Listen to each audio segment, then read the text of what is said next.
आपका स्वागत है हमारे यूट्यूब चैनल पर। मैं आशा करता हूँ कि आप सभी अच्छे होंगे।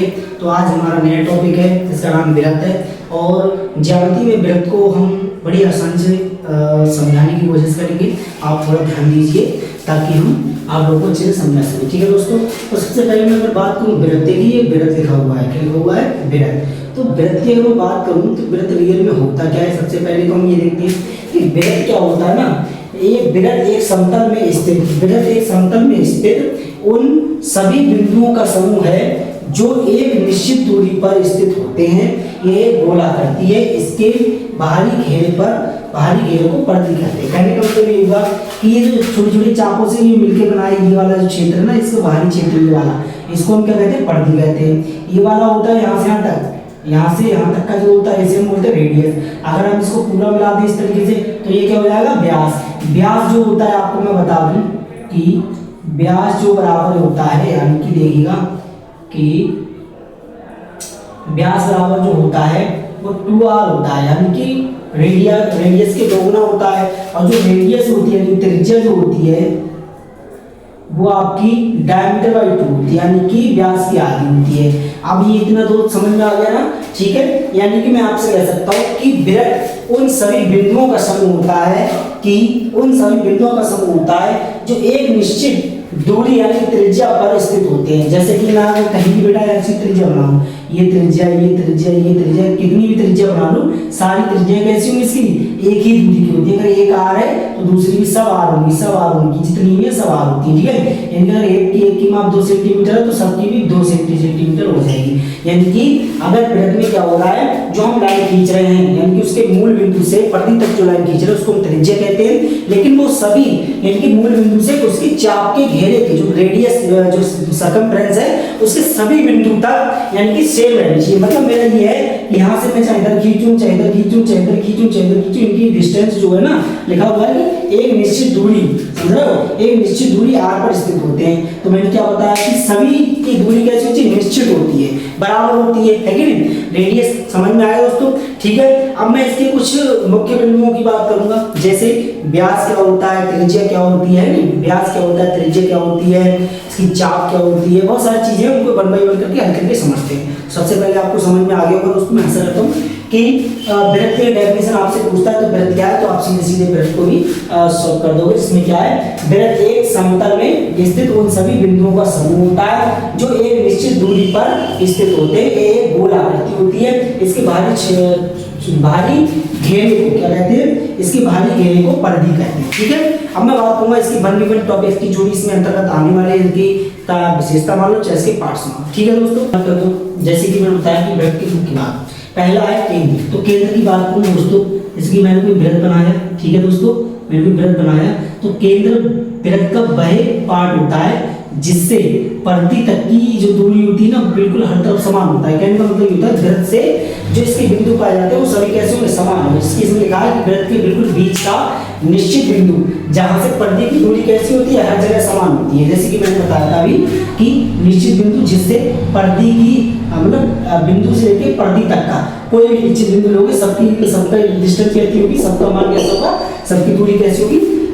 समान होगी दोस्तों। ठीक है, उसके बाद मैं बात करता हूँ त्रिज्या की। ठीक है, तो केंद्र से परिधि तक खींची गई रेखा को त्रिज्या कहते हैं। जैसे कि मैंने बताया था कि केंद्र ये है, परिधि ये है, तो केंद्र से परिधि तक की जो रेखा होती है उसको हम त्रिज्या कहते हैं। इसको स्मॉल आर या कैपिटल आर जो भी रहता है अपने मानने का, उस तरीके से इसको रिप्रेजेंट कर देते हैं। ठीक है दोस्तों, उसके बाद हमारा आता है व्यास।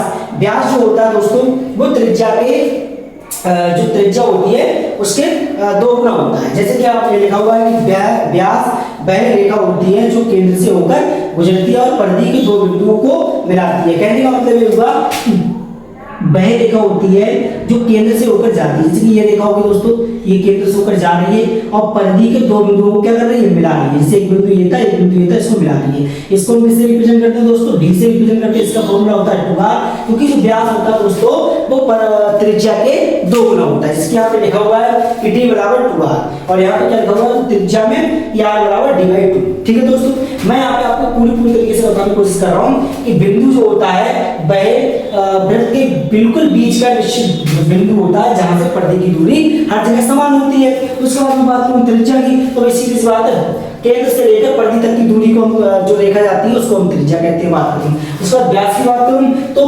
परिधि के एक बिंदु से दूसरे बिंदु तक मिलाने, परिधि के दोनों बिंदु जो होंगे स्थित वो हमेशा दोस्तों परिधि पर ही स्थित होंगे। तो दोनों बिंदु अगर परिधि पर स्थित हैं तो एक बिंदु से दूसरे बिंदु को मिलाया जा रहा है तो वो आपका क्या कहलाएगा दोस्तों, वो आपका सीधा व्यास कहलाएगा। जैसे कि मैंने आपको बताया था यहाँ से लेकर यहाँ तक की जो दूरी होती है उसको हम क्या कहते हैं, व्यास कहते हैं। व्यास जो होता है वो त्रिज्या के दोगुना होता है और जो त्रिज्या होती है वो व्यास की कैसी होती है दोस्तों, आधी होती है। ठीक है, अब मैं और आगे बात करता हूँ। जैसे कि अब हम बात करते हैं परिधि की। तो परिधि क्या होती है दोस्तों, देखिए यहाँ पे जो वृत्त के चारों ओर का जो आवरण होता है, जो सराउंडिंग एरिया होता है उसको हम परिधि कहते हैं। इसमें लिखा हुआ है कि वृत्त की बाहरी सीमा की कुल लंबाई को वृत्त की परिधि कहते हैं, जो ये सेंटर पॉइंट हो गया। ठीक है, अब आप जानते हो सेंटर पॉइंट से वृत्त के कोई परिधि के किसी भी बिंदु तक की आप दूरी देखोगे बिल्कुल सेम होनी चाहिए तभी तो होगा।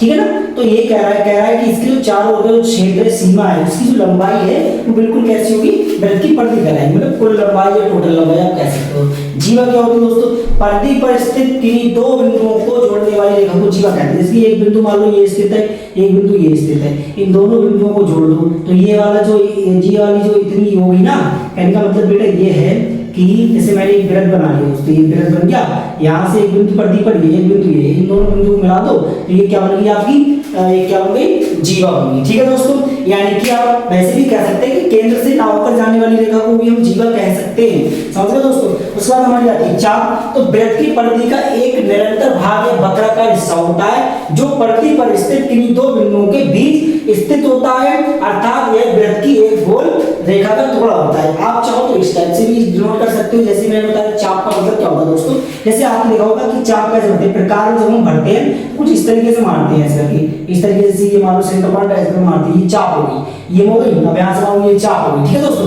तो ऐसे क्या होता है कि वृत्त होता है ना, तो एक छोटे छोटे चापों से भी तो मिलकर बना है, यानी एक बड़ा चाप हो गया, छोटा चाप हो गया।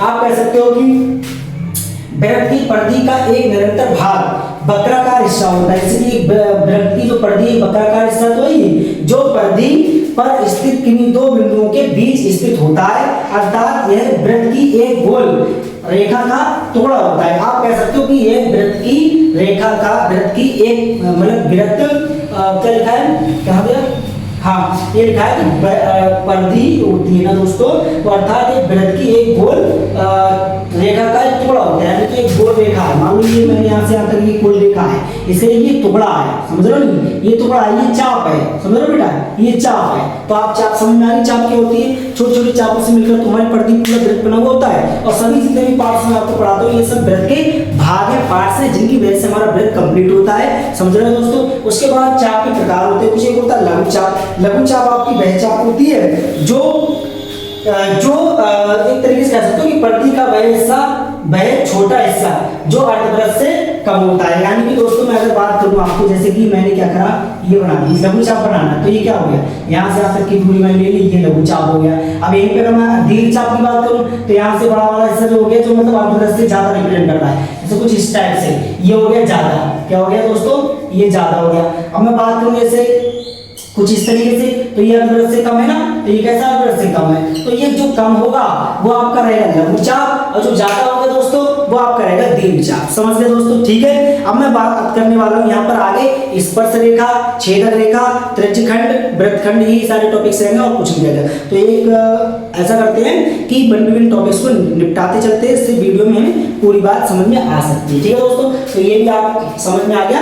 अब मैं बात करता हूँ यहाँ पर, मिटा देता हूँ, मिटाने के पश्चात मैं यहाँ पे बात करूंगा कौन सी रेखा है दोस्तों, अब मैं यहाँ पे बात करूंगा, करते हैं दोस्तों स्पर्श रेखा। तो स्पर्श रेखा दोस्तों रियल में क्या होती है, स्पर्श रेखा वह रेखा होती है जो वृत्त को केवल एक बिंदु पर स्पर्श करती है। कहने का मतलब दोस्तों ये मान लो कि वृत्त है, इसका कोई एक बिंदु है, ऐसे निकलती हुई चली जा रही है, स्पर्श करते हुए चली जा रही है, तो एक बिंदु पर स्पर्श करते हुए जाती है, उसे स्पर्श रेखा कहते हैं। छेदक रेखा कहते हैं वह सीधी रेखा होती है जो वृत्त को ठीक दो अलग अलग बिंदुओं पर प्रतिच्छेद करती है। यह रेखा वृत्त के अंदर से होकर गुजरती है और वृत्त के दोनों ओर अनंत तक फैली होती है। कहने का मतलब दोस्तों ये हो गया, मान लो कोई एक वृत्त हो गया, ठीक है, कोई एक वृत्त हो गया, इसका एक बिंदु मान लो ये हो गया, एक बिंदु ये हो गया, अब ये यहाँ से कोई इसको छूते हुए जाए, सॉरी एक बिंदु ये हो गया और एक बिंदु ये हो गया, इसको छूता हुआ जाएगी। ठीक है दोस्तों, तो ये अनंत तक फैली होती है और वृत्त के अंदर से होकर जाती है, इसे हम प्रतिच्छेदक रेखा कहते हैं, यानी कि छेदक रेखा भी कहते हैं। समझ गए दोस्तों।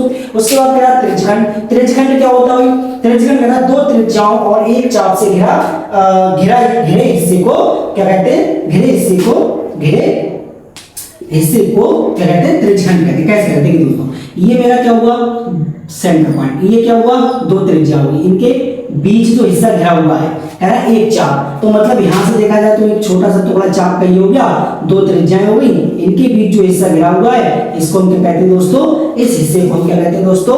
इस हिस्से को हम क्या कहते हैं दोस्तों? इस हिस्से को हम त्रिज्यखंड कहते हैं दोस्तों। अब हम बात करूंगा वृत्तखंड की। तो वृत्तखंड में मतलब एक जीवा और एक चाप, एक जीवा और एक चाप। जैसे कि एक मान लेते वृत्त बना लिया, एक जीवा बना लेते हैं भाई, ठीक है? एक जीवा और एक चाप, एक जीवा और एक चाप। ये वाले हिस्से को हम क्या कहते हैं? इस हिस्से को दोस्तों हम क्या कहते हैं? इस हिस्से को हम क्या कहते हैं?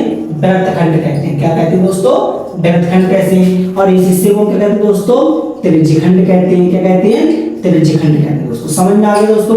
मुझे मैं आशा करता हूं कि बहुत अच्छे से समझ में आ गया होगा। मैंने चित्रवाइज समझाया है आपको, और कल जो हम वीडियो लेके आने वाले हैं उसमें हम त्रिज्यखंड एंड वृत्तखंड के फॉर्मूले हम विद एग्जांपल के समझाएंगे, और बाकी वृत्त का क्षेत्रफल और वृत्त की परिधि, वृत्त की त्रिज्या, वृत्त का व्यास कैसे निकालते हैं वो भी मैं आपको नेक्स्ट वीडियो में समझाऊंगा। ठीक है दोस्तों, आज मैंने केवल वृत्त क्या होता है ये समाप्त किया, उसके पार्ट्स जो भी थे उसको लिखवा दिया है, और आप इनको लिख लीजिए और अच्छे से याद कर लीजिए। और कल हम आने वाले हैं त्रिज्यखंड, वृत्तखंड, परिधि और उसका क्षेत्रफल, इन सभी टॉपिक्स को लेकर आने वाले हैं और अच्छे से इनको क्लियर करेंगे। और हम जानते हैं कि अगर ये टॉपिक हमारे क्लियर हो गए तो आगे हमें 10वीं क्लास में जो चैप्टर दे रखा है वृत्त वाला, उसमें हमें दिक्कत नहीं होगी। ठीक है दोस्तों, अब मैं आपको जो बात करने वाला हूं, जैसे कि आपने देखा होगा वृत्तखंड, तो मैं यहाँ पे दो पढ़ते हैं। एक तो होता है लघु वृत्तखंड दोस्तों, क्या होता है?